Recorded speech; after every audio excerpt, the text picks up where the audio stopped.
pessoal, aqui estamos fazendo o desafio do amarrar o cabelo com aspirador. Aí aqui você vai ter que dar 3 voltas.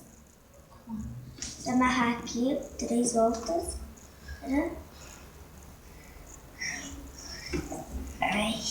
Aqui.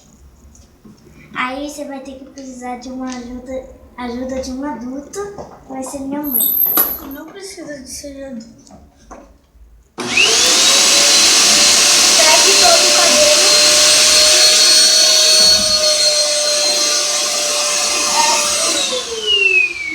É assim que vai ficar, mas só que se você quiser deixar mais bonito, aí você pode.